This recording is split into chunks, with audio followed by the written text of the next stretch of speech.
আসসালামু আলাইকুম ওয়া রাহমাতুল্লাহি ওয়া বারাকাতুহু। আমি রেকসোনা, আমার চ্যানেলে আপনাদের সকলকে স্বাগত জানাই।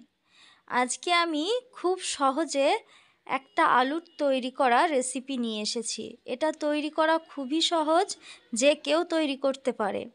অনেক সময় মনে হয় কিছু মুখরোচক খায়, কিন্তু বিশেষ কোনো ঝামেলায় যেতে ইচ্ছা করে না। আজকে দেখুন আলুর এই রেসিপিটা কোনো রকম ঝামেলা ছাড়াই কিভাবে আমি তৈরি করেছি। এটা তৈরি করা সত্যি খুবই সহজ। এখানে আমি দুটো আলু সিদ্ধ করে নিয়েছি, তারপর গ্রেটারের সাহায্যে একটু গ্রেট করে নিয়েছি। একটু ভালো করে ম্যাশ করতে হবে যেন ভিতরে কোনো রকম গুটলি না থাকে। এবার দেব লবণ আর দেব লঙ্কা কুচি। যে পাকা লঙ্কা পাওয়া যায় সেই পাকা লঙ্কা আমি একদম ছোট ছোট করে কুচি করে নিয়েছি। আর দেব 1 চামচ মতো চালের গুঁড়ো। আপনারা চালের গুঁড়ো চাইলে চালের গুঁড়ো দেবেন, না হলে কর্নফ্লাওয়ারও এখানে ব্যবহার করতে পারেন। তারপর ভালো করে মিশিয়ে একটা ডো করে নিতে হবে। আর কিচ্ছু নয়, হাতে সামান্য তেল নিয়ে আলুগুলো নিজের ইচ্ছা মতো একটা শেপ দিয়ে নেবেন।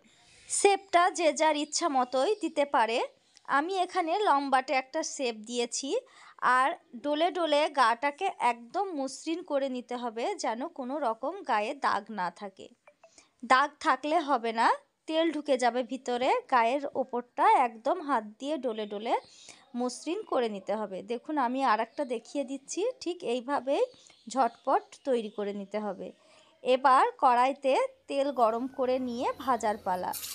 একে একে এগুলো দিতে হবে আর ভেজে তুলে নিতে হবে। ভাজতে গিয়েও কোনো রকম ঝামেলা হবে না। হালকা সোনালি কালার হয়ে আসলেই ভেজে তুলে নিতে হবে। এগুলো খেতে এত ভালো হয়, এত টেস্টি হয়, কি বলবো আপনাদের। আপনারা অবশ্যই তৈরি করে একবার বাড়িতে দেখতে পারেন। খুবই সহজেই এটা তৈরি হয়ে যায়, আর এটা খেতেও খুব সুন্দর হয়ে থাকে। ভালো করে নাড়াচাড়া করে এটাকে লালচে করে ভেজে নিতে হবে। যখনই একটু লাল রং হয়ে আসবে তখনই তুলে নিতে হবে। আমার এই রেসিপিটা যদি আপনাদের পছন্দ হয়ে থাকে, অবশ্যই আমার চ্যানেলটাকে সাবস্ক্রাইব করবেন, লাইক করবেন, কমেন্ট করবেন আর বেল বাটনটাকে প্রেস করবেন। তাহলে পরবর্তী ভিডিওর নোটিফিকেশন সবার আগে আপনাদের কাছে পৌঁছে যাবে।